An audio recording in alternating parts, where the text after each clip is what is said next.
Welcome to the Rogue Journal Club, where we tear studies apart so you don't have to.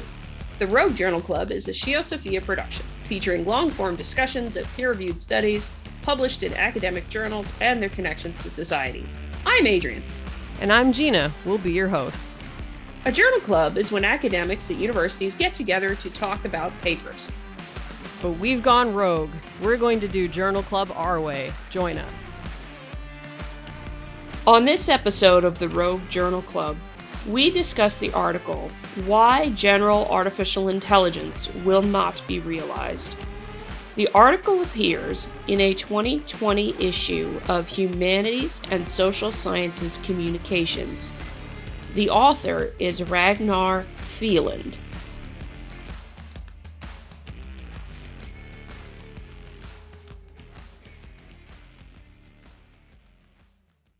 Yeah, so I love this paper. I have to say, I'm giving it like a super apple pie order rating right off the bat. I got really excited when I found this, and I don't even remember how I found it. I think I was just like on a Google Scholar free fall and just happened to see it. And I was like, this is brilliant. This is like what I've been thinking about, but he's better at saying it than I am and has like the actual training to put the jargon to the concepts. So I was going to say, what is a Google Scholar free fall?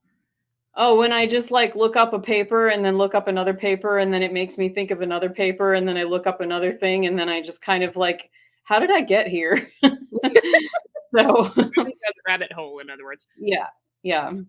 You're just like, I'm clicking on everything now. So no, I thought this was really, really interesting article to read and really one to get you thinking because it's pretty philosophical actually when it gets into it. Isn't it in? Oh no, it's in a Humanities and Social Sciences Communications. That's another one where you wouldn't expect it to be. Yeah. Although that seems to be the thing lately, is that random stuff shows up where you don't think it should be. Yeah, that's a whole separate topic. I think I've kind of been wondering if I'm imagining things or if the scientific journals are taking cues from the news and doing lots of clickbait to get traffic, just like the news sites do. And anyway. Yeah. But another topic for another time. My brain doesn't have room for that one right now. So, I was going to say, we can play with the new thing for a moment and just say, oh, here, folks, this is the article in question. For those of you who watch on YouTube, we now have much better capacity to actually show the article too at the same time. So this is going to be fun. We won't show this the whole time, but just for those of you wondering what the heck article we are talking about at this point. Yeah. So this is a provocative statement. Why general artificial intelligence will not be realized.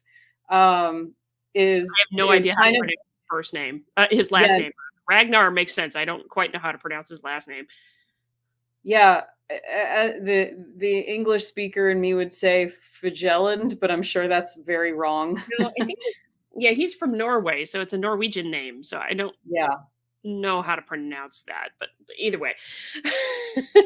Yeah, but hats off to Ragnar F guy, because this is like a really awesome. I don't know. We'll get into it, but I kept wanting to scroll the image instead of the actual paper. I'm gonna have to this is gonna take some getting used to, but it looks very sweet. New digs on the ScioSophia, the decor. Yeah. So shall we read the abstract first, or shall we? Yeah, I'll read it since I'm the one that found this thing. So, yeah. All right. So the modern project of creating human-like artificial intelligence started after World War II, when it was discovered that electronic computers are not just number-crunching machines, but can also manipulate symbols. It's possible to pursue this goal without assuming that machine intelligence is identical to human intelligence. This is known as weak AI. However, many AI researchers have pursued the aim of developing artificial intelligence that is in principle identical to human intelligence, which is called strong AI. So weak AI is less ambitious than strong AI and therefore less controversial. So weak AI, well, we'll talk about that. We'll get However, there. there are important controversies related to weak AI as well. This paper focuses on the distinction between artificial general intelligence, AGI, and artificial narrow intelligence, ANI. So there's different types of AI. Although AGI may be classified as weak AI, it is close to strong AI because one chief characteristic of human intelligence is its generality. Although AGI is less ambiguous than strong AI, there were critics almost from the very beginning. One of the leading critics was the philosopher Hubert Dreyfus, who argued that computers, who have no body, no childhood, and no cultural practice, could not acquire intelligence at all. One of Dreyfus's main arguments was that human knowledge is partly tacit, meaning we can't explain it in words, therefore cannot be articulated and incorporated into a computer program. However, today one might argue that new approaches to AI research have made this argument obsolete. Deep learning and big data are among the latest approaches, and advocates argue that they will be able to realize AGI. A closer look reveals that although development of AI for specific purposes, the ANI, like the weak AI, has been impressive, such as like ChatGPT and all that good stuff, we have not come much closer to developing artificial general intelligence. This article further argues that this is in principle impossible, and it revives Hubert Dreyfus's argument that computers are not in the world. So basically the whole paper is elaborating on that.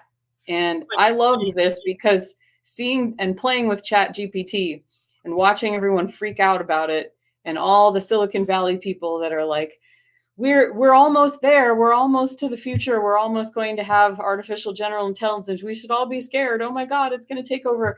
I was not convinced because ChatGPT kind of sucks, actually.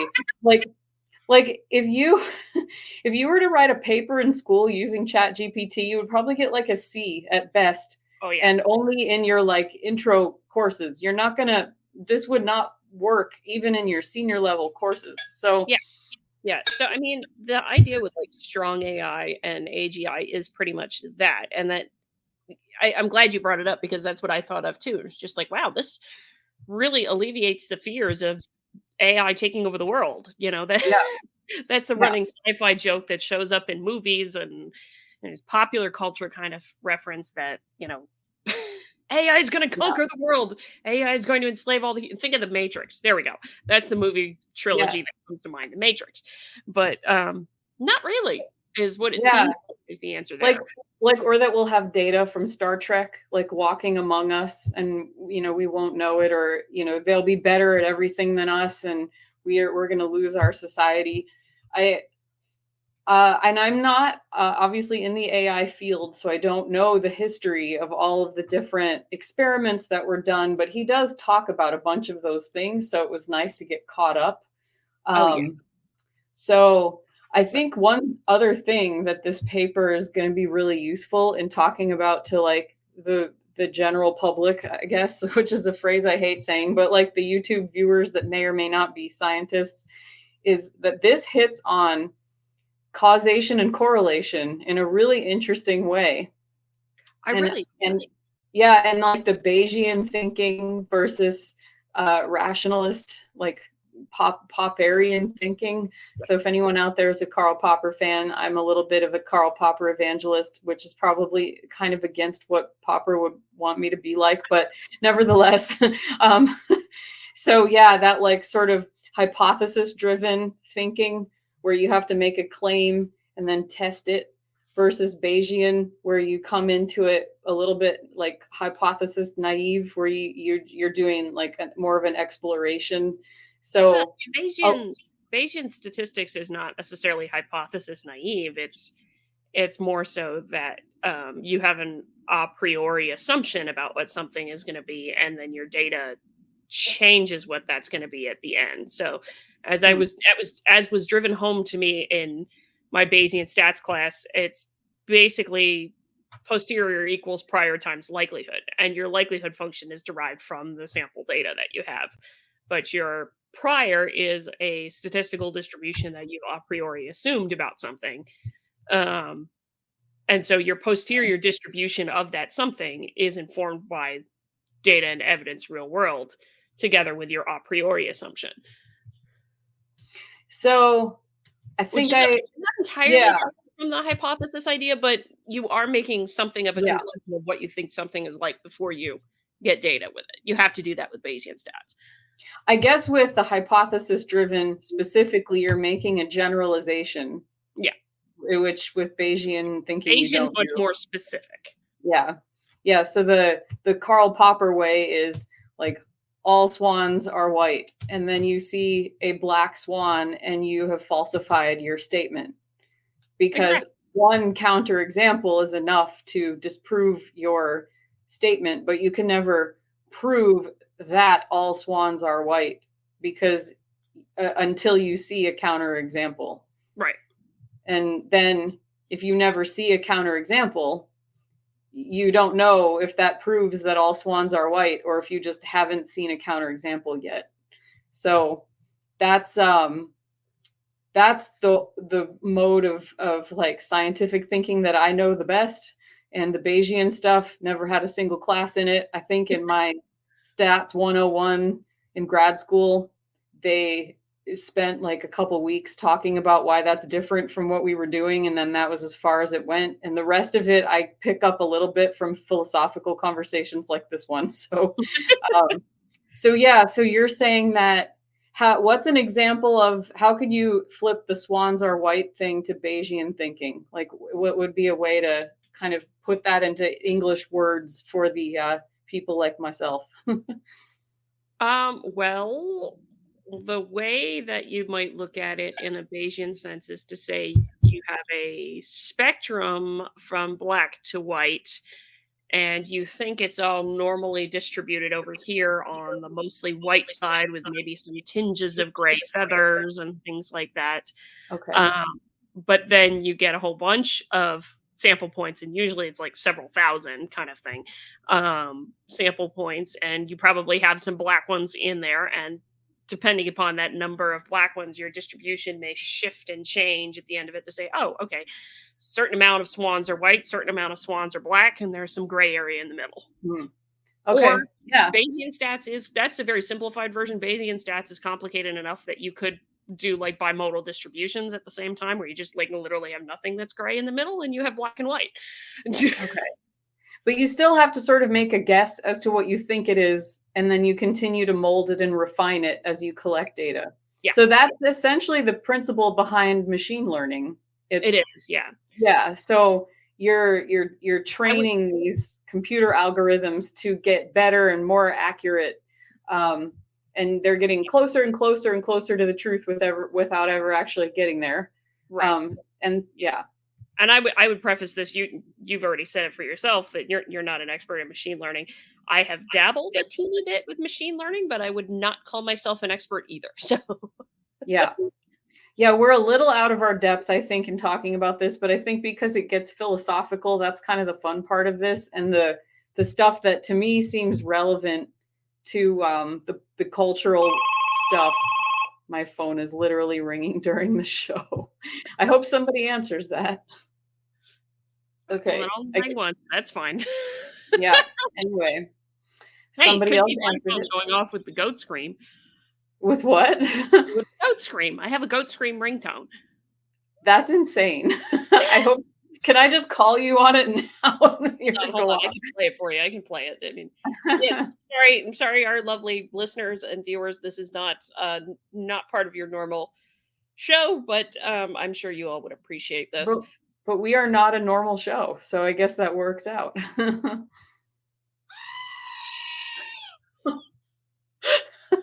More time. Boy, that would probably be super awkward to have that go off in a meeting. It has happened actually. That's hilarious. What's better is when I have my headphones in, because then it's just screaming in my ears.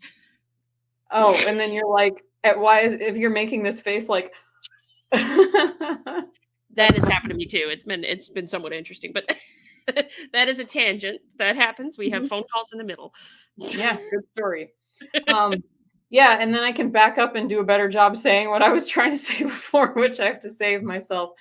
So there's a lot of things that are sort of culturally relevant in this, like with sort of the left and the right stuff and the transhumanist stuff and the science denialism that we're seeing everywhere on all sides of the aisle. So I think that what was interesting is I get the sense that the AI proponents, and I've seen this in news articles and stuff like that, where some of the people that are in the AI world have been quoted to say that this is going to render the scientific method obsolete, because at some point our correlations are going to be so good that we won't actually need to worry about causality. And so this paper is actually arguing against that mindset, which I support, arguing against that mindset. And it's not just because I like the scientific method. It's because I think it works. And there are definitely cases where you need it still. Well, yeah. And I mean, they had some great, well, not they, because there's only one author, but the author had some great examples in here of how AI has failed despite having like really high correlations. Like, I think the one example that I really liked in here was with the wolves versus huskies example. Yeah. If I can find it real quick. Yep, it's at the University of Washington. Let's see. Where is it? If I can find it. I have the digital version up, so I don't know pages, but it is. Oh, hang on. Yeah, it's a couple paragraphs after AlphaGo. Oh, shoot, wrong one. Yeah. Oh, not there, wrong one. I was doing Control F on the wrong window. Oh yeah. There we go. Did you Control F that up? Well done. Thank you. I'm good for the day now. The advantage of not having to formulate explicit rules comes at a price, though. In a traditional computer program, all the parameters are explicit. This guarantees full transparency. In a neural network, this transparency is lost. One often does not know what parameters are used. Some years ago, a team at the University of Washington developed a system that was trained to distinguish between huskies and wolves. This is a task that requires considerable skill because there is not much difference between them. In spite of this, the system had an astonishing 90% accuracy. However, the team discovered that the system recognized wolves because there was snow in most of the wolf pictures. The team had invented a snow detector. Womp, womp, womp, womp. This is what we call getting the right answer for the wrong reasons. Mm-hmm. Yeah, and you can definitely do that with super good correlations. So, yeah, and that's one of the problems with, I guess that would be technically like a collinearity problem, where the relationship is false because it's actually the snow that was really driving it. So, yeah. So that's so that's a really good example.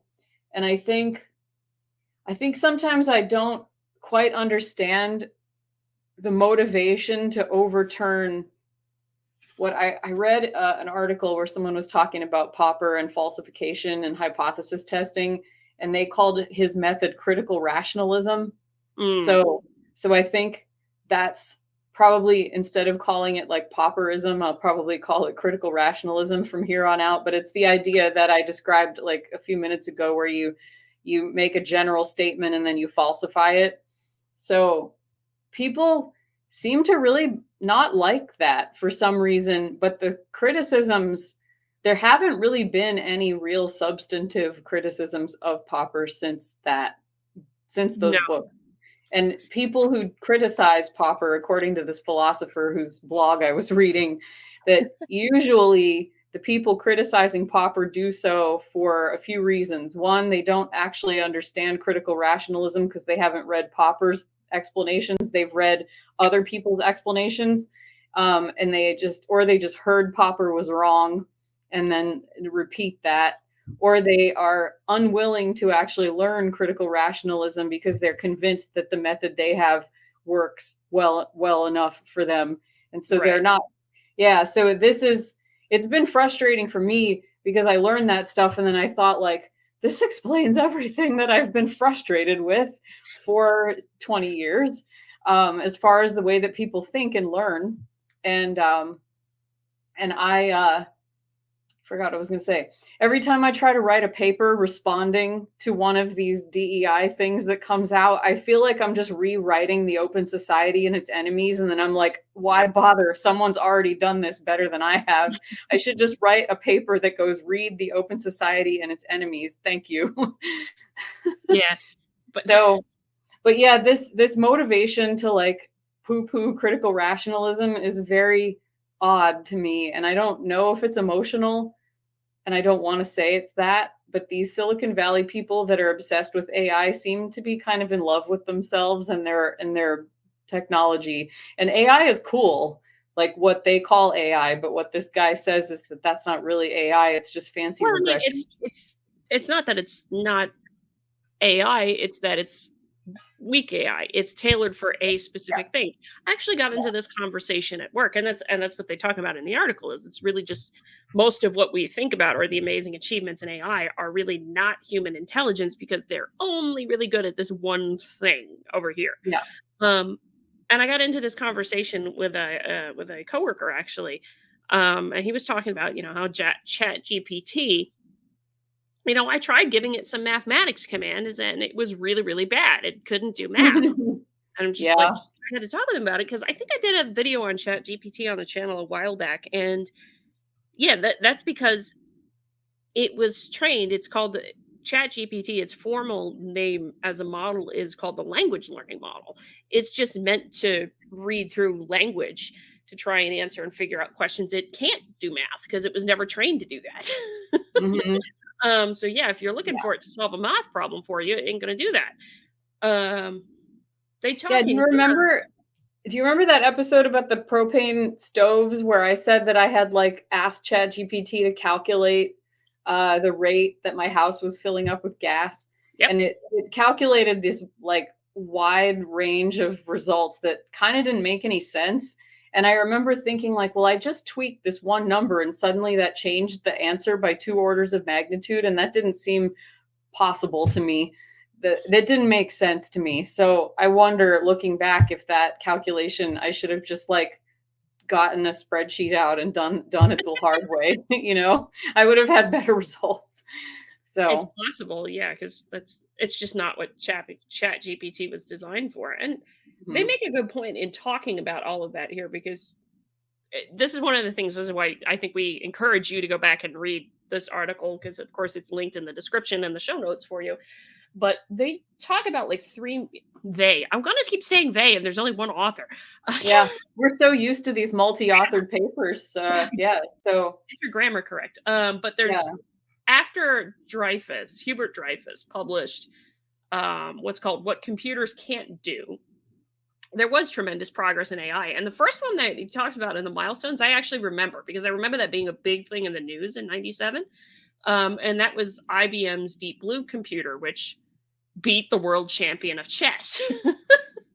yeah. Jacob and I were talking about that at the table at dinner right before we came in here, and he had an interesting perspective on it. I'll share, but finish your thing because you might say the same thing. No, I don't. I was a little kid at the time because I was like 9 years old, so I don't necessarily know that I have any profound thoughts from that time. But even I remember hearing about it as a kid. So Yeah. So my husband is very interested in chess because he plays chess, and I am not that good at chess, but I've played it a little bit, so I can sort of appreciate what he's talking about. So the apparently the Deep Blue, it wasn't necessarily, at least in his opinion, a fair competition because the Deep Blue got to train on all of Gary Kasparov's previous games, and oh, then in geez. between every round, they tweaked the algorithm, and so it was a team of grandmasters chess grandmasters tweaking the algorithm between each round, and Gary Kasparov was just being himself. And so it really was not man versus machine, but it was man versus a team of grandmasters and a machine. So, Well, and it and was also, I didn't know that, but it was also his it was his matches they were being trained on, not just some generic chess matches. So there's no yeah, guarantee that if you put him up against somebody else, put the computer against somebody else, it would actually do well. So yeah. And yeah, had Deep Blue been trained on someone else's games, would he have beat Kasparov? Had Kasparov been able to see the computer's previous games, and you know what I mean, like it was a little imbalanced. mhm. Uh, But but that's yeah, the point. The Deep Blue was trained on a very, and much more specific than I do because I didn't know that, but much too specific kind of thing. And this is the yeah, point that folks forget with AI, but they need to remember, and particularly the ANI kind of thing here, the sort of weak mhm, AI, because we're not yeah, really a strong AI or general intelligence at all, as the authors argue. I kind of agree with that if you can't tell. But mhm, but all of these things are to some degree models. yeah, Models created by humans. They don't have capacity to think and create on their own outside of the kinds of things that you give them, really. yeah, So, like, yeah, with ChatGPT, if you give it a math problem, it fails. yep. Yeah, and he makes a really, really good philosophical case for the fact that all of our AI is ANI, that we don't Mm, have actually artificial general intelligence, because the way that we learn things can't always be put into words or into an algorithm. That what tacit means is sort of like, how do you know, um, we were thinking about, when we go into a different state, you're like with self-driving cars. Would the self-driving car go, "Oh, we're in New Jersey now, look out," like it, beware. yeah, just those kinds of things. Like, and how can you tell? You can feel it when you cross over the border and you're in New Jersey on the highway. You can tell by the way people drive that, like, oh, we must be in New Jersey now. And Same kind of thing I if don't you're in know how. Yeah, or I don't know how I would explain how a computer should figure that out. Like, so, and maybe, well, somebody could call me out on this and say, well, actually, blah, blah, blah. So, making a general point, there are probably many things. It yeah, would be like the computer would have to have, like, it would have to be born and grow up and be raised in a culture and sort of, maybe someone could simulate that, but even so, it would still have to be put into words and to right, pattern. right. So, Yeah, it's the tacit knowledge thing that you're talking about. Another way to put it would be the sort of heuristics, the heuristic shortcuts of the human brain that, mhm, rightly or wrongly, you get stereotypes about certain things that develop in the human brain. Some of it can lead to some of the most awful things that have happened in history, but other times it's just, oh, it's a generalization that generally this thing happens. yeah, And that goes to the other thing they point out that AI just can't do is the causal relationships. yep, AI can't answer that question of what would happen if I do this. You yeah, know, yeah. Like, experiential learning that is not, uh, it's not the same kind of experiential learning as a training data set. mm, It's a lot more open ended. Um, So if we could figure out every little possible thought that we have and how that would translate into words that we could translate into an algorithm, if we could really understand how we think with that level of precision, maybe we could have AGI, but I think we probably can't. well, not yet. I So, mean, there's a famous quote. I forget who said it. I remember the quote, but I forget who said it, which is terrible because you think I'd remember the person because it's somewhat famous.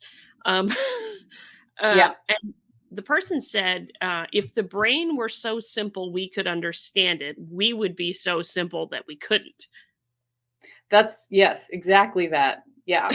Mhm. And at I the same like time, that. you probably still wouldn't be able to program a computer to think like a human. Mhm. Yeah. I mean, I don't know if we could necessarily understand the brain of a worm with that level of granularity. There's a lot. I mean, we might think we have a really good understanding, but we probably really don't. And yeah, not being a neuroscientist, I can't really say exactly more Yeah. detail than that, but you get the gist of what I'm saying. Mhm. Oh, and we should preface this to tell folks because I don't think we did that. This article was written before ChatGPT really became a thing because this was published in 2020. Yep. So I'd imagine like this article was in the drafting like late 2019, early 2020, and when it was finally published was I want to say it was July 2020. So Yeah. yeah, just for reference, because this Yeah. article, the author probably knew nothing about ChatGPT. Yeah, it's interesting that it's still super relevant even with that because um where did he talk about this? Computers are not in the world. The main thesis. Yeah, I mean that's the final concluding remark, but he gets to it Yeah. toward the end. Yeah, Yeah, I computers are don't not. even know where to I don't know where to jump to. There's so much good stuff. Just go read it. I could just make the whole podcast me just reading this paper. I know that. I mean, that would be great. I mean, I really appreciate. Um, so, I think maybe for our listeners and viewers, it might be a good idea just to read part of the section on tacit knowledge Yeah. because I don't think most folks know that that kind of knowledge that they have in their brain that they can't really explain all that well how Mhm. it works. Is not so I don't know how many folks knew that that would know that that actually has some kind of a name to it. Yeah, I think, I had heard the word tacit before, but when I read this paper, I think it really solidified what that meant. Yeah. So So, tacit go ahead. knowledge. Hang on, bring this up here too while we're at it. So Dreyfus placed AI into a philosophical tradition going back to Plato. Plato's theory of knowledge was constructed on the ideal of mathematics, in particular geometry. Geometry is not about material bodies, but ideal bodies. We can acquire real knowledge, episteme, by turning the attention away from the material world and direct it upwards to the world of ideal objects. Side note, there's a famous painting of Plato and Aristotle where Plato is actually pointing at the sky, thinking you got to look Mm. at things up, and Aristotle's got his hand out in front of him, looking down. So, like, things of Oh, this world, the empiricism thing from Aristotle. right. That's a cool painting. I should look up that. But yeah, this is like Plato's idealism, Yeah, the theory of forms and ideas. Yeah, it's Plato yeah. was all about forms and ideals, but Aristotle was all about observable real world. Yep. And it's from Aristotle's ideas that a lot of modern science is drawn. But let's see. According to, okay, Plato even criticized the geometers for not understanding their own trade because they thought they were, quote, doing something and their reasoning had a practical end and the subject were not, in fact, pursued for the sake of knowledge. Skills are merely opinion, doxa, and are relegated to the bottom of this knowledge hierarchy. According to this view, a minimum requirement for something to be regarded as knowledge is that it can be formulated explicitly. Western philosophy has by and large followed Plato and only accepted propositional knowledge as real knowledge, which for those of you thinking of science related things, there is one thing from Plato in there at least. Um, Mhm. an exception is what Dreyfus called the anti-philosophers Merleau-Ponty, Heidegger, and Wittgenstein. He also referred to scientist and philosopher Michael Polanyi. In his book Personal Knowledge, Polanyi introduced the expression tacit knowledge. Most of the knowledge we apply to everyday life is tacit.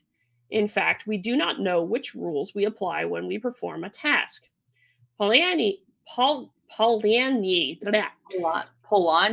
maybe? Polanyi, maybe, I don't know, Yeah. used swimming and bicycle riding as examples. Very few swimmers know that what keeps them afloat is how they regulate their respiration. When they breathe out, they do not empty their lungs, and when they breathe in, they do not inflate their lungs more than normal. There we go.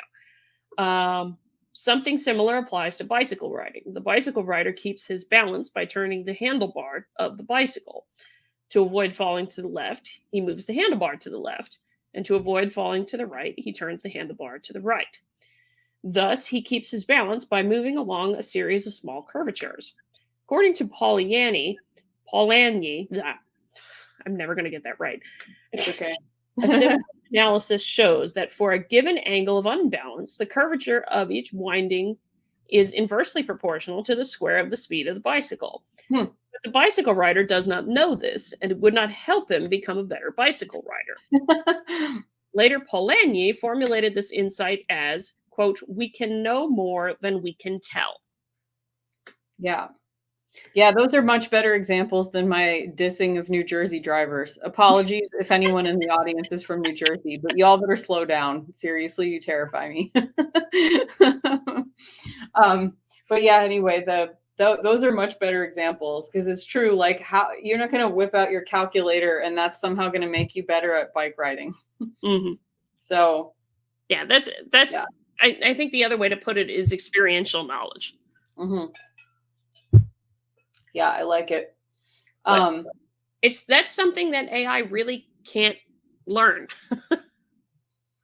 Yeah. You know, I mean, it's possible that the proponents of AI think that there's a way around that you could actually really understand that if you just worked hard enough. Because look, the guy was able to talk about what the rider is really doing. But then at the same time, the rider is the one that matters in this case. Yep.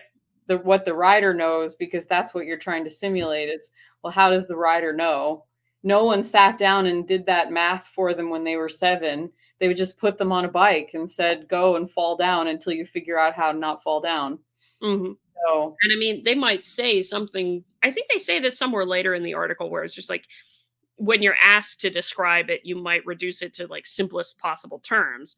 A lot of expert knowledge, however you define an expert, is a tacit kind of thing. We've just done it so many times that we kind of understand. And so bringing it down to that level is well, not bringing it down to that level. That doesn't sound right. But explaining something that we know tacitly and from experience is a difficult challenge as an expert. Although that tells me that you really are an expert if you figure out a good way to do that. Right. Yeah. Well, here, like, I used to struggle with helping undergraduates understand how to evaluate the quality of a source, because a lot of my ability to evaluate the quality of a source is tacit from reading a lot of sources over 20 years of an academic lifestyle, and explaining to a student, like, when I look at a paper, there are things about certain papers that I can say, oh, is this one of those papers? But how do you teach a student what that is? Like, so there was a guy that wrote to the website once, because we only published things that were summaries of peer-reviewed papers. Right. So he had some kind of crackpot mathematical thing that he wanted to write a summary of for the website. And I said, well, I'm not a mathematician, so I can't really evaluate how good this is. But because it was not in a peer-reviewed journal, we can't accept a summary of it. So he writes me back 11 days later with a link. And he said, it's in a peer-reviewed journal now. And the person who peer-reviewed it was his friend. And the journal was like this journal they started. So technically it was in a peer-reviewed journal. But really, that's somebody who really wanted publicity for the article. Yeah, like, we're not even that big of a website. Maybe he thought, we're bigger than him, so at least that's one step up. I don't know. But like, that was just one of those things where I was like, okay, technically this is in a peer-reviewed journal. You checked all my boxes, but I'm still rejecting this. And explaining why that is, like, I had the algorithm, has to be in a peer-reviewed journal, right? And it has to be summarized by somebody else, not yourself. So he checked those boxes off, and I still wouldn't accept it because there was something wrong with that whole process, right? Okay.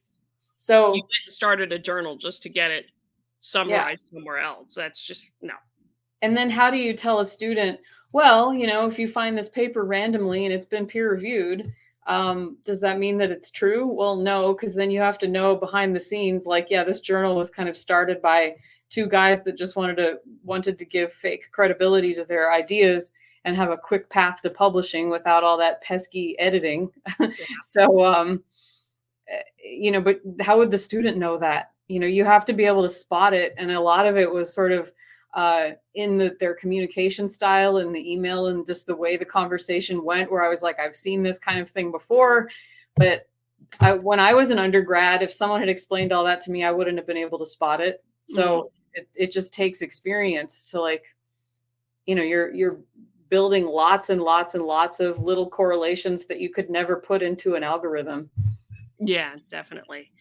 So it's all that kind of tacit knowledge, which helps with those kinds of things. And it's some of those kinds of things we have to figure out how to teach to undergrad science students, to be honest. But that's a whole other conversation of the education needs of undergrad STEM majors at this point. Yeah, and it's a long list of educational needs. That was just the example I could think of off the top of my head, because that was, that's a good thing, to your point. Yeah. Yeah, I try to explain, you go, when I'm coding something on a computer, you go do this over here, and it magically appears, kind of thing. Well, I got to remember there's all these steps in the middle of what commands and what functions and this kind of stuff. That's just, I do it so much that it's like comes to me in an instant. Yeah.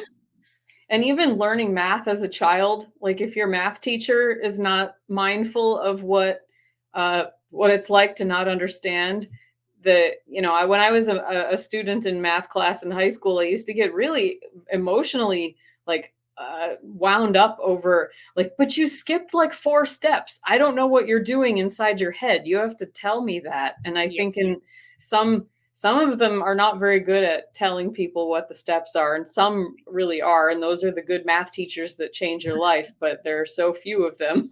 I used to tutor statistics, and I had one student where this was the opposite problem, actually. She loved the shortcuts and would go with the shortcuts whenever she could with the statistics thing. So I had to do something to make her realize that that isn't going to work for you all the time to use the shortcuts and statistics. So I crafted a whole bunch of questions on a practice test for her that I knew the shortcuts wouldn't work. Oh, very, very good. Did she learn from them? She learned her lesson after that, yes. That's awesome. Yeah, that's some good teaching. Good job. I like that he hits on the Turing test. I don't know if a lot of people in the internetosphere know what the Turing test is. And I didn't actually know either until I started hanging out with astrobiologists who are concerned with identifying what intelligence is, which they're kind of moving away from that now. But the Turing test is, let's see if he has a really good definition of it that I can jump to really quick so I don't butcher it. But Alan Turing is the scientist that developed it. And it is, here we go. Alan Turing asked the question, how can we determine if computers have acquired general intelligence? He starts by saying that the question he tries to answer is, can machines think? But instead of going into the question of what intelligence is, he sets up a game. In the game, a questioner can communicate with a computer and a human being. He has to communicate through a keyboard, so he does not know who is the computer and who is the human. The point is that the machine pretends to be a human, and it's the job of the questioner to decide which of the two is the computer and who is the human. If the questioner is unable to distinguish, we can say the computer is intelligent. Turing called this the imitation game, but it's later known as the Turing test. So if the computer passes the test, then it has acquired general intelligence. So this is like, if it passes the Turing test, then it's indistinguishable from human intelligence. Right. And it's a coarse measure, because you could say, like, if you're talking to ChatGPT, I've gone into ChatGPT and like just told it my feelings and asked, like I've asked it for, I tried to have like a human type of interaction with it. And it sometimes really does feel like a real person in certain circumstances. It's possible that I could be fooled and it might pass the Turing test in some instances, exactly. But then in others, you can definitely tell that it's a computer. Like this one time I was like, show me a well-cited paper on, I forget what it was that I was asking for. And it sent me a link, and I said, can you send me the citation and the link? And so it did, so I could fact check it. And I went to the link was broken. I went back and I said, that link is broken. I'm sorry. Here, I had a typo in the link, and I clicked on that link and the link was still broken. And then eventually it got me a working link, but it was to the wrong paper. So you could completely tell that it was just saying, I'm sorry about that. Let me make a correction. Like it was sounding polite, but the answers it was pushing back to me were like kind of nonsense. So, yeah. It's actually in the section just after that the author of this paper redid the Turing test with one of the chat bots that somebody else developed. Is that the real Turing test section?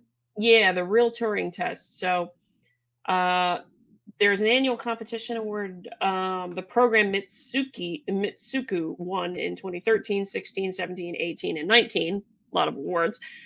The philosopher Lucanio Floridi recounts how he joined the judging panel when the competition was first held in England in 2008. One of the judges started with the question, if we take each other's hand, whose hand am I holding then? The computer replied by talking about something completely different. We live in eternity, so no, we don't believe. Another question was, the 4 capital cities of England are 3, Manchester and Liverpool. What's wrong with this sentence? The computer had no meaningful answer. The conversation Floridi refers to took place more than 10 years ago. I was curious to see if the program had improved. I have tried it out several times and it has not improved much. Below is an example. When Mitsuku in 2008 was asked, if we take each other's hand, whose hand am I holding? The computer failed. This time it came out with the right answer. However, it did not take long before it failed. In the printout below, Millie can either be Mitsuku the computer or a human. At the end of the conversation, one is supposed to guess if one talked to a computer or to a human being. It was not difficult to determine that I had talked to a computer. Here is the conversation. It's kind of funny. It is a funny conversation, yeah. Yeah. Mitsuku chatbot, welcome Ragnar, now talking. Topic is Turing test set by admin. If I shake your hand, whose hand am I holding? I will be holding yours and is spelled wrong, by the way. And you will be holding mine. What's with the dumb question? So this chatbot is kind of rude. It's a rude chatbot, yeah. Why is the question dumb? I want to know everything about you, is how Millie responds. But you did not explain why you regarded the question as dumb. Ragnar responds. So Millie responds back, sorry, I must have forgot. What was your question again? Ragnar says, if we shake hands, whose hand am I holding? And Millie responds, we would be holding each other's hands. And then Ragnar responds, and why is that a dumb question? Millie's closing remark is, why do I exist? Why do any of us exist, Millie? I don't know. It's a good question. Yeah, and here's the final thing. Computers fail because they are not in the world. Mitsuku characterized the first question as dumb, but could not explain why. Any child would be able to do that. So. Yep. Yeah, and the Turing test was from the 50s, so that's been around for quite some time, and it's a fairly foundational AI idea, I think, and really, we're not too much further along in developing AI than we were, back when that Mitsuku chatbot conversation occurred. So, it increased computing power has made it so we can do a lot more. No, he talks about this in a lot more eloquent way, the latest type big data and neural networks.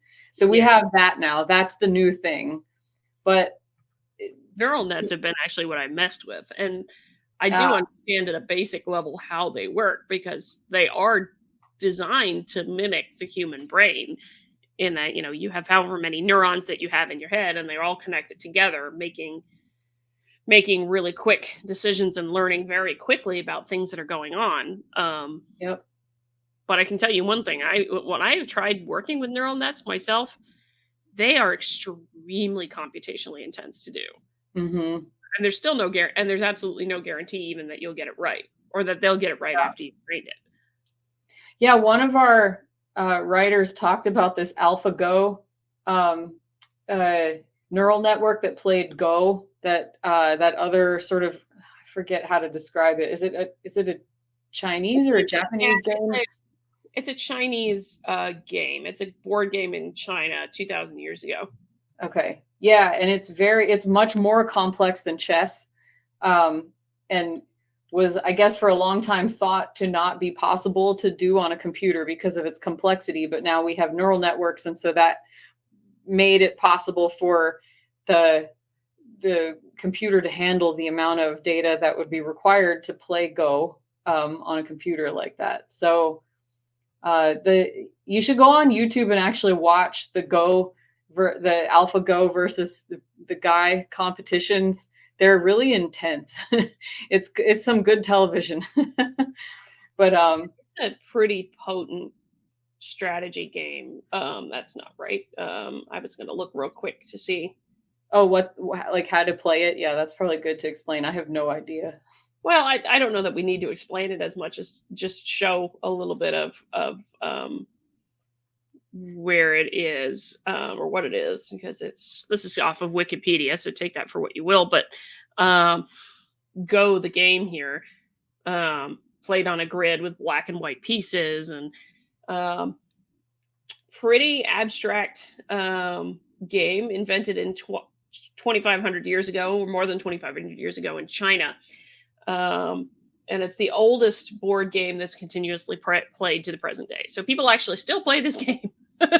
So it's a pretty powerful. The idea is it's 19 by 19, 361 points on the grid. But yeah, it's actually extremely complex and more so than chess. So, but it has pretty much the same kind of idea. It's a strategy game where you're supposed to get one group of stones surrounded by the other group of stones. You're just like boxing in somebody. Right. So, unlike chess, where chess is like basically capturing the pieces and getting the king. Yeah. And it's like this sort of, it's more like war in a way, where you're just kind of trying to head off. But yeah, the Go seems a lot more like complex. So, oh yeah. Yeah. So so big data made it possible to just do like bigger, better, faster versions of what we did in the 80s, 90s, and the O's.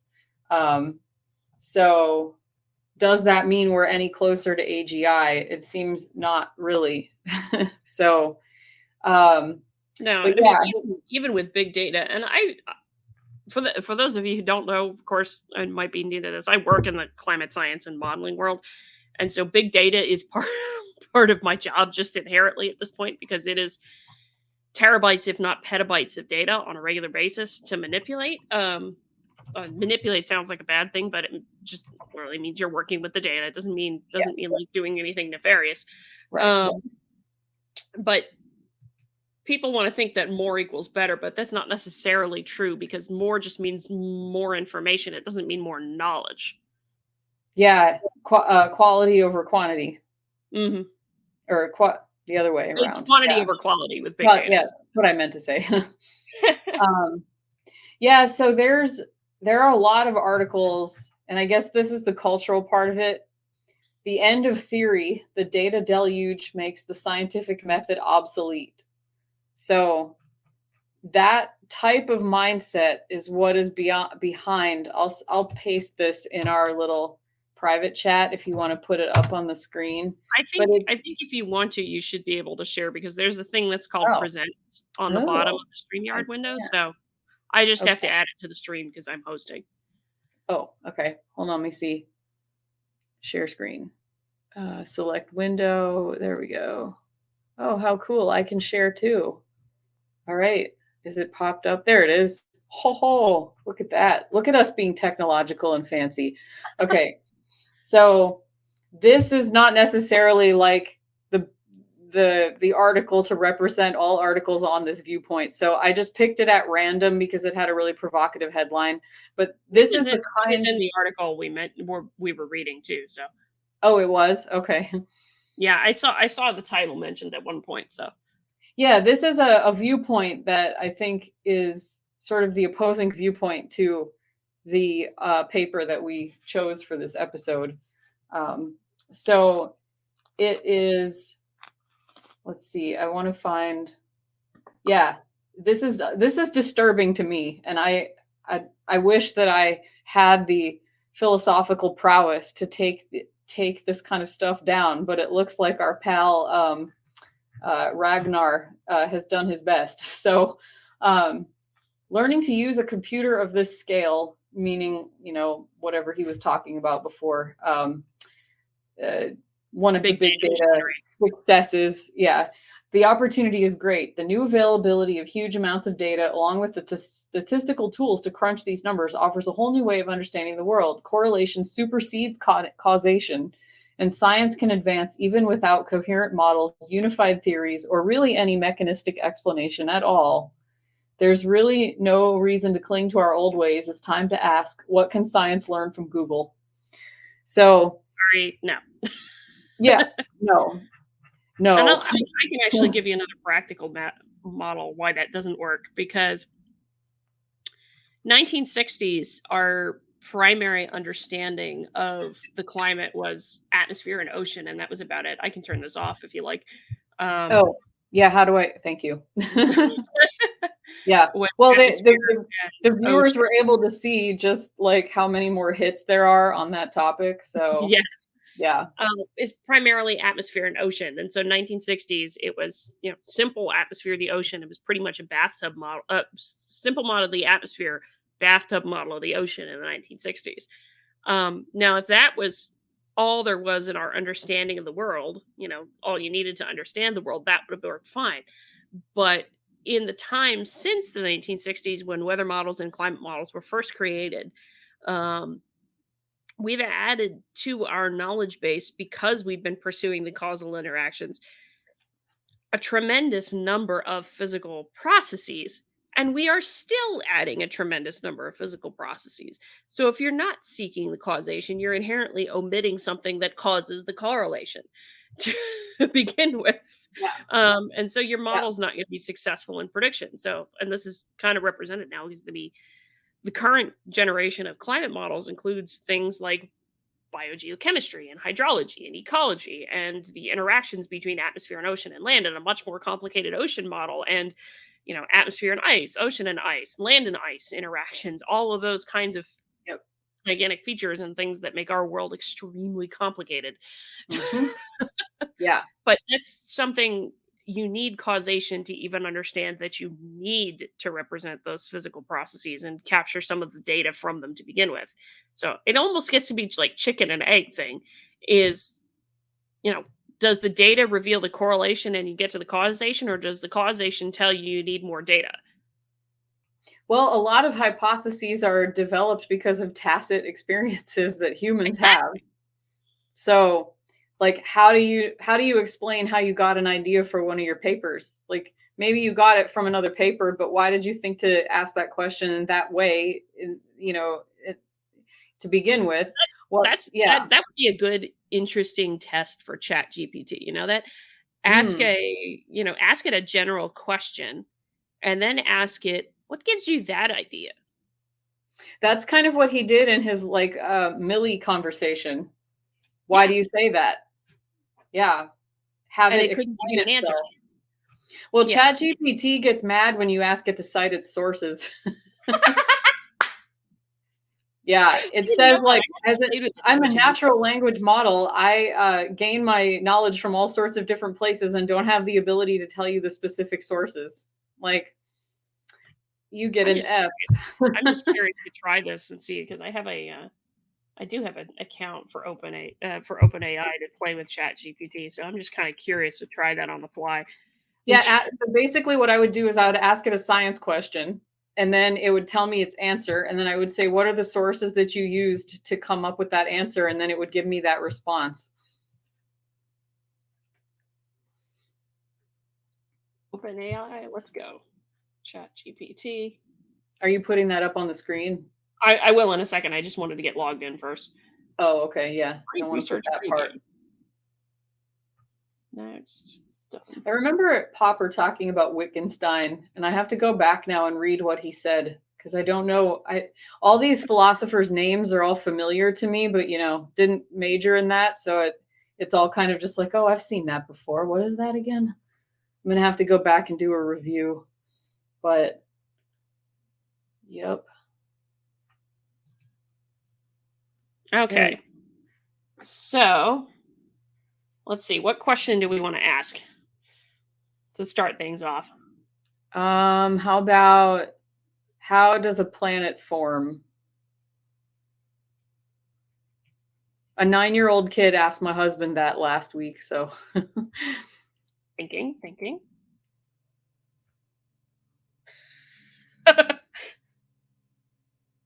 It's always fun to watch. Yeah. I like how it gives the answer in like a list. Sometimes it'll do that for like gardening questions, and I'm like, I really just needed like a short. Anyway. Okay. So it kind of doesn't really matter. It gave us a bunch of information. So now you could ask it, what sources did you use to come up with that answer?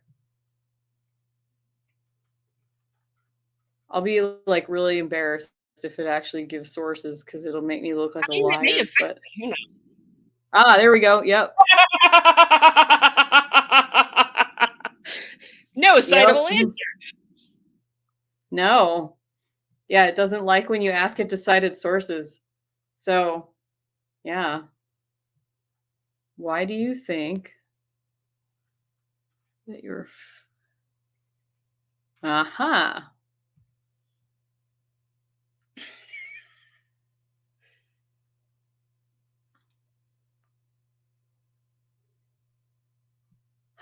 So process of planet formation that I described in my initial response is based on the widely accepted scientific theory known as nebular hypothesis. I don't think nebular hypothesis counts as a theory. It's a hypothesis. This hypothesis developed through decades of research. So this is like some serious logical fallacies here too, actually. How do you know that? And that might be, well, how do you know that nebular hypothesis is the widely accepted scientific theory of planet formation? What are your sources for that?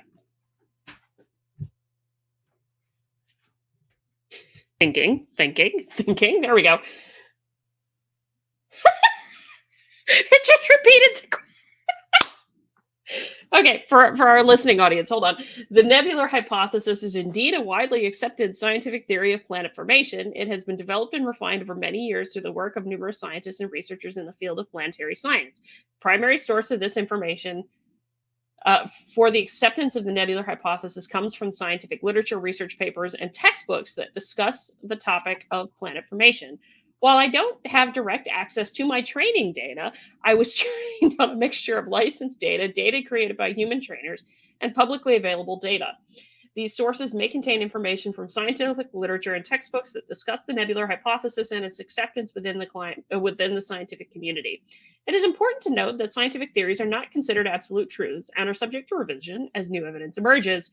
The acceptance of the nebular hypothesis as the leading theory of planet formation is based on the consensus of the scientific community, which is formed through the evaluation and synthesis of evidence from various sources, including observations, experiments, computer simulations, and theoretical models. In other words, it just repeated an answer and didn't give me a new answer to my question. No, because it's not able to explain its own thought process because it does not think. Exactly. That's his point in this whole paper, is computers can't think. Exactly. Computers cannot think. Therefore, you're not necessarily going to get to actual intelligence. And you know what's a little disturbing about this? And I'm going to go out on a limb, and hopefully I don't sound like a complete jackass for saying this, but this kind of sounds like when you ask an activist why they think what they think about any topic. This is the kind of answer. I was just going to say that because this happens in a lot of different fields where it's just like, it's the science. Yeah. Well, this is just what's the evidence. This is just what the consensus is. That's exactly what it is. That's I'm not mad at thinking. if I do this. What'd you say? I'm just Oh. curious how mad it'll get if I do this. I want to know your specific sources used.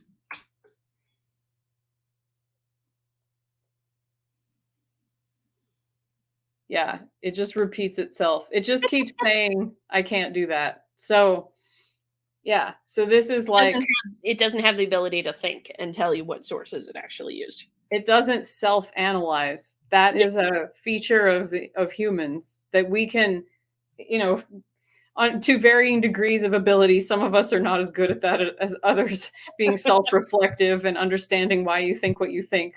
But it is very frustrating, actually, when you talk to real human beings on the internet and they give you these kinds of answers, and you're like, but I want to understand how you came to that conclusion. Here we go. I just said, so no citations. That's correct. As an AI language model, I don't have the ability to provide specific citations or references. The information I generate is based on the training data I've been provided, which consists of a wide range of sources such as books, websites, and other texts. I don't have direct access to a bibliography or a way to retrieve specific citations for individual pieces of information. If you're looking for specific sources or want to delve deeper into a particular topic, I recommend consulting scientific literature, academic journals, textbooks, or reputable online sources. These sources can provide you with more detailed information and references you may need for further exploration. So ChatGPT is not the end of writing. It is not the end of thinking. It's not the end of research papers. It's fine. We're gonna be all right, you guys. So That just made me laugh so hard. Okay. That was a fun little experiment to demonstrate the author's point. yeah, it was. That was a good one. I'm glad we caught that live on camera. That was completely unscripted and unplanned. So yeah, for our audio listeners, you can see the full video of that on YouTube. Yeah, that's right. Poor audio listeners. That was a fun one. Yeah. So I think, well, you did read a bunch of it, so that probably did help. But yeah, so I think we've somewhat reached the end of all of the points that could be made. But you meaning the viewer and listener, should super go read this paper, because it's not very long, so it's not going to like take weeks of your time to sort through. The writing's pretty good. The guy makes it accessible. Yeah, it's like 7 pages text, so it's actually a really, really short article to read. But I think one of the closing things actually makes the point in a very grim kind of manner. I'm thinking of the Rozak example at the end. Okay. Contrary to this, Husserl insists that the sciences are fundamentally a human endeavor. Even the most abstract theories are grounded in our everyday world, Husserl's life world, as he calls it. Husserl mentions Einstein's theory of relativity and argues that it is dependent on Michelson's experiments and the corroborations of them by other researchers. To carry out this kind of experiment, there's a typo in that sentence, the scientists must be able to move around, to handle instruments, to read scales, and to communicate with other scientists. There is a much more credible account of how we are able to understand other people than the one given by Harari. As Hubert Dreyfus points out, we are bodily and social beings living in a material and social world. To understand another person is not to look into the chemistry of that person's brain, not even into that person's soul, but rather to be in that person's shoes. It is to understand the person's life world. The American author Theodore Rozak has constructed a thought example to illustrate this point. Let us imagine that we are watching a psychiatrist at work. I'm going to presume this is an unwoke psychiatrist, but anyway. They still exist. He is a hardworking and skilled psychiatrist and obviously has a very good practice. The waiting room is full of patients with a variety of emotional and mental disorders. Some are almost hysterical, some have strong suicidal thoughts, some hallucinations, some have the cruelest nightmares, and some are driven to madness by the thought that they are being watched by people who will hurt them. The psychiatrist listens attentively to each patient and does his best to help them, but without much success. On the contrary, they all seem to be getting worse despite the psychiatrist's heroic efforts. Now Rozak asks us to put this into a larger context. The psychiatrist's office is in a building, and the building is in a place.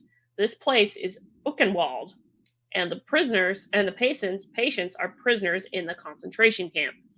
Biogeochemical algorithms would not help us understand the patients. What does help, in fact, is what is imperative is to know the larger context. The example simply does not make sense if we do not know that the psychiatrist's office is in a concentration camp. Only few of us are able to put ourselves in the shoes of a prisoner of a concentration camp. Therefore, we cannot fully understand people and situations that are very different from what we have ourselves experienced. But to some degree, we can understand, and we can understand because we are also in the world. Computers are not in our world. I have earlier said that neural networks need not to be programmed, and therefore can handle tacit knowledge. However, it is simply not true, as some of the advocates of big data argue, that the data speak for themselves. Normally, the data used are related to one or more models. They are selected by humans, and in the end, they consist of numbers. Yeah, that's a very grim example. And actually, I had this thought as you were reading that it almost sounds a little bit like constructivism. And that is interesting because constructivism is itself not complete bunk, because it doesn't necessarily mean it has to be postmodern to be constructivist. So you can still use constructivism to think through things that maybe where the whole is greater than the sum of its parts. So what he says is true, that like there are some questions that really can't be fully answered without considering social context. Yep. And that's something that ironically the woke say a lot, but when you mix it with postmodernism, that's when it gets crazy. But that isn't completely wrong, obviously. So, but he does actually say, to some degree, we can understand because we're also in the world. So that kind of deviates from what the woke say, is that we can never understand each other. Well, we're all in the world, so we can. But the computer is not in the world at all. This is not the same dichotomy as like a man and a woman, or a white person and a black person. This is like a human and a non-human. A human is something created by a human, for that matter. A human and a machine, which isn't even fair to say a non-human, because a cat is in the world. A cat has more tacit knowledge than the computer. So yeah. That's a very stark example.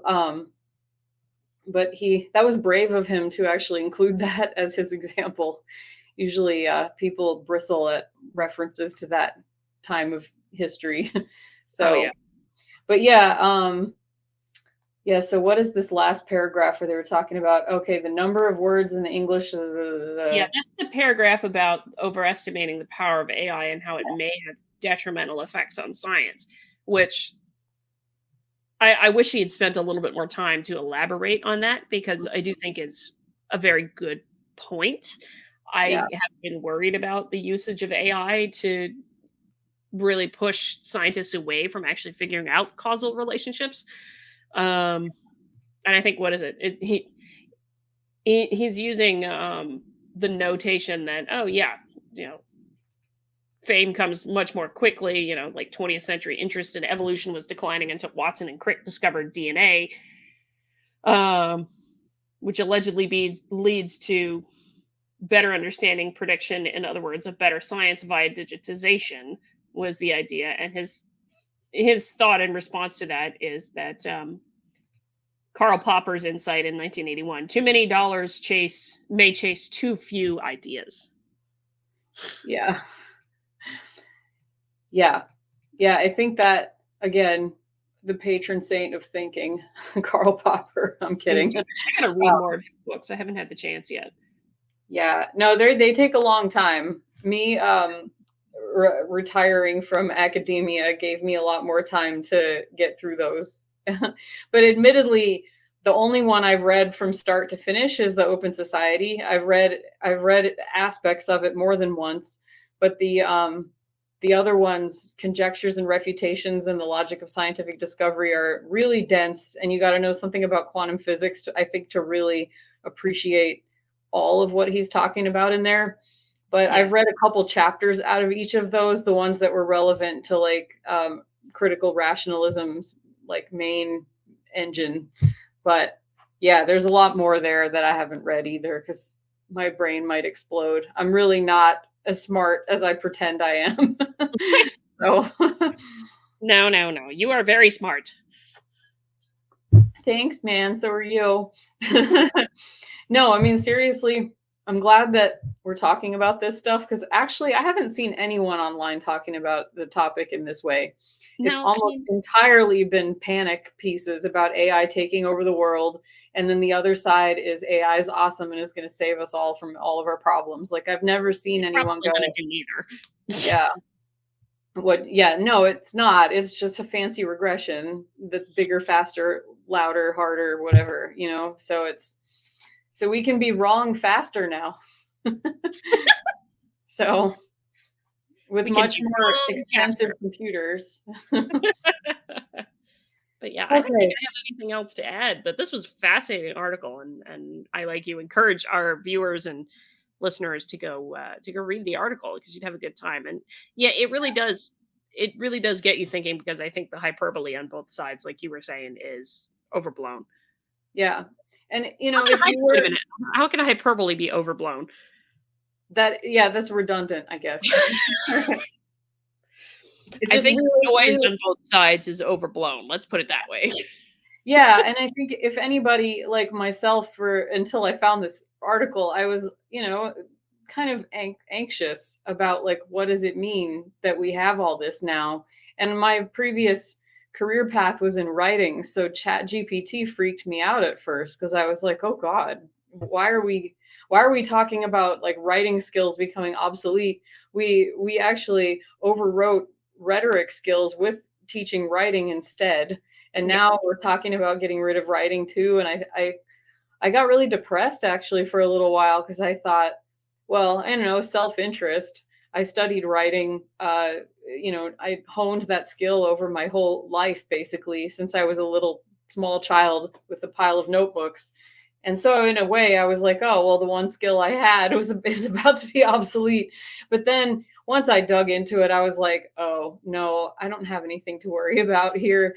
And more importantly, the thinking part is more critical. Like, sometimes I would love to have like AI do the kind of annoying writing, like the sort of formalities that you have to do in work life, you know, like, oh, I had to write a letter of reference, and I wanted like AI to be able to do it for me, because I just hate writing those kinds of things.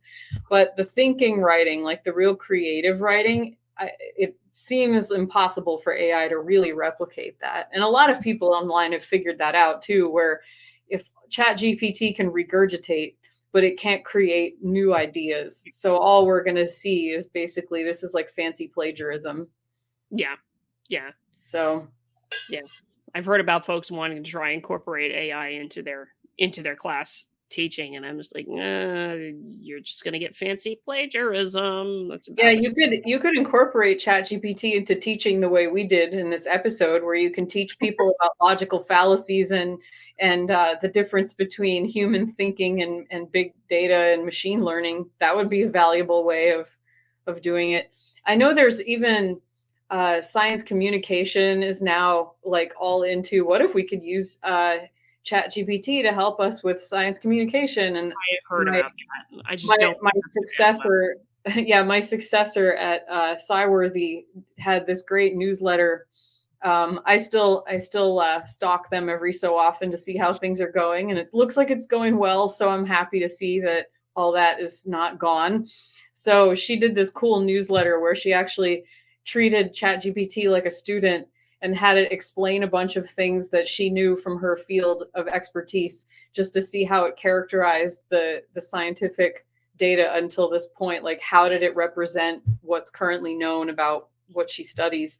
And so she did like a line by line thing, and it was good. I think it, for people who aren't in science and SciComm, it made it evident that, we're a long way away from being able to use that to replace ourselves. So yeah.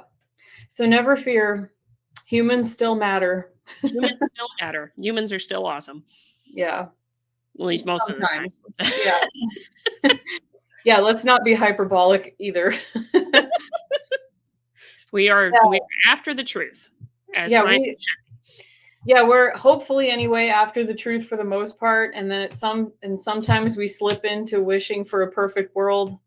So, got to temper both of those things in a way. Exactly. So, all right. Well, I guess that's it for AI for the evening. And thanks for watching, and leave us a comment. Tell us what you think of the article, of our take on the article. If you're in the AI field, let us know if you've seen this and what you think of it, and anything else that you might have. Funny phone rings, maybe what you think of goat screams, whatever. I'm gonna put that in a blooper reel. Yeah. All right, then. Thanks, everybody. And go check everything out and leave us some comments on the way out the door. Thanks much. We hope you all stay curious. Farewell. Thanks for listening to this episode of the Rogue Journal Club. If you want to suggest articles for the show, please consider becoming a supporter of ScioSophia.locals.com. The link for the Locals community is available in the show notes. The Rogue Journal Club is a ScioSophia production. Copyright 2022.